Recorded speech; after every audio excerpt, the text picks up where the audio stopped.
सो factors affecting demand, हम देखेंगे second point जो कि है price of related goods. Related goods जो है वो दो कैटेगरी के होते हैं। एक तो हमारा होता है सब्स्टिट्यूट गुड, एक होता है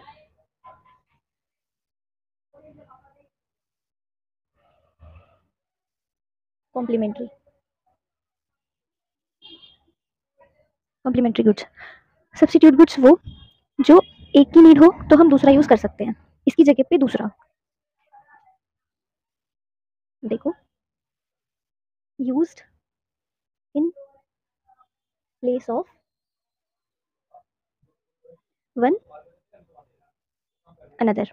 ठीक है, जैसे ठंड का मौसम है, आपको कुछ गर्म पीना है, दो ऑप्शन है, टी पी लो, उस जगह पे टी का प्राइस ज्यादा लग रहा है, कॉफी पी लो, कॉफी का ज्यादा लग रहा है, टी पी लो। साथ ही एक और एग्जांपल, पेप्सी या फिर कोक, ये नहीं तो ये नहीं तो ये। कॉम्प्लीमेंट्री गुड्स वो गुड्स जो साथ में ही यूज होते हैं, used together to satisfy a given want, like car, petrol, pen, ink. मतलब एक साथ ही यूज हो सकते हैं, अलग अलग यूज नहीं हो सकते। ठीक है, तो मान लीजिए अभी हम बात कर रहे हैं सब्स्टिट्यूट गुड्स की, प्राइस और क्वांटिटी। अगर पेप्सी का जो प्राइस है वो बढ़ गया है तो जो कोक की डिमांड है वो बढ़ जाएगी।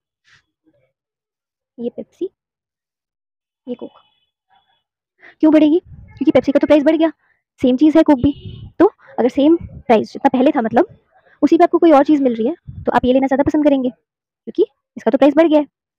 सिमिलरली अगर इसका प्राइस कम हो गया तो इसकी डिमांड कम हो जाएगी क्योंकि सेम चीज जो है वो हमें कम प्राइस में मिल रही है। तो इनमें क्या है, ये बढ़ रहा है तो ये भी बढ़ रहा है। प्राइस अगर इसका बढ़ रहा है तो इसकी डिमांड बढ़ रही है, इसका कम हो रहा है तो इसकी डिमांड भी कम हो रही है। सिमिलरली अदर गुड्स के साथ भी यही होगा, सब्स्टिट्यूट गुड्स के साथ। इसका जो रिलेशन है वो डायरेक्ट है कि एक बढ़ रहा है दूसरा बढ़ रहा है, प्राइस बढ़ रहा है डिमांड बढ़ रही है, घट रहा है तो डिमांड घट रही है, इसलिए डायरेक्ट रिलेशन है। कॉम्प्लीमेंट्री गुड्स, कार और पेट्रोल दोनों एक साथ चलेंगे, है ना। कार का प्राइस बढ़ गया तो पेट्रोल की डिमांड कम हो जाएगी क्योंकि जब इसको ही लोग कम खरीदेंगे तो उसकी नीड भी तो कम होगी, तो डिमांड कम हो जाएगी। कार का प्राइस कम हो गया, लोगों को लग रहा है अब हम खरीद सकते हैं, खरीदेंगे, जब खरीदेंगे तो पेट्रोल की डिमांड भी बढ़ेगी। ठीक है, क्योंकि ये बढ़ रहा है, ये घट रहा है, ये घट रहा है और ये बढ़ रहा है, एरोज जो है ऊपर नीचे चल रहे हैं, सिमिलर नहीं है इसकी तरह, तो जो रिलेशन है वो इनडायरेक्ट कहलाएगा या फिर इनवर्स। नाउ अगर हमें डिफरेंस देखना हो सब्स्टिट्यूट गुड्स का कॉम्प्लीमेंट्री गुड्स के साथ, तो हम कैसे देखेंगे? पहले तो बेसिस आपको ये टेबलेट फॉर्म में बनाना पड़ेगा, और जैसे मैंने तो शॉर्ट फॉर्म में लिखा है तो आपको लाइंस लिखनी पड़ेंगी।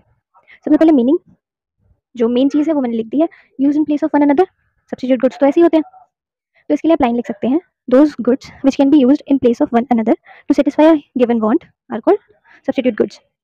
On the other side complementary goods use together to satisfy a given want. Similarly आप एक लाइन फ्रेम कर लेंगे और नोट डाउन कर देंगे। नाउ रिलेशन, डायरेक्ट रिलेशन रहता है सब्स्टिट्यूट गुड्स का, बताया था, कॉम्प्लीमेंट्री में इनडायरेक्ट और inverse. Difference on the basis of nature of demand, कैसी रहती है? कॉम्पिटिटिव रहती है, एक की अगर ज़्यादा डिमांड है तो दूसरे की कम हो जाएगी, और ये दोनों तो वैसे इनका जो चीज़ है, मतलब ये जो चीज़ें हैं ये सेम है, बट जो कंपनी या कोई टाइप है वो तो कॉम्पिटिटिव है ना, क्योंकि एक की डिमांड कम हो जाएगी अगर दूसरे की बढ़ेगी तो competitive. Okay, complementary goods joint demand, क्योंकि दोनों साथ में यूज होते हैं, पेन एंड इंक दोनों साथ में यूज होते हैं, कार एंड पेट्रोल दोनों साथ में यूज होते हैं। Examples Pepsi Coke, tea coffee, pen ink, car petrol. एक वन मार्क का टाइप क्वेश्चन देख लेते हैं कुछ। अगर पेट्रोल का प्राइस बढ़ा है तो सीएनजी का क्या होगा? सीएनजी की जो डिमांड है उसका क्या होगा? क्योंकि ये दोनों सब्स्टिट्यूट है एक दूसरे के, या तो ये यूज हो सकता है या ये यूज हो सकता है, तो इसके लिए जो डिमांड है वो बढ़ जाएगी। On the other side good x है, उसका प्राइस बढ़ा है, तो गुड वाई की डिमांड क्या होगी? अगर ये सब्स्टिट्यूट गुड्स है बढ़ जाएगी ना। गुड एक्स है कोई, गुड वाई है, प्राइस बढ़ गया गुड एक्स का और गुड वाई की डिमांड कम हो गई, तो कौन सा गुड है ये? तो ये कॉम्प्लीमेंट्री गुड है।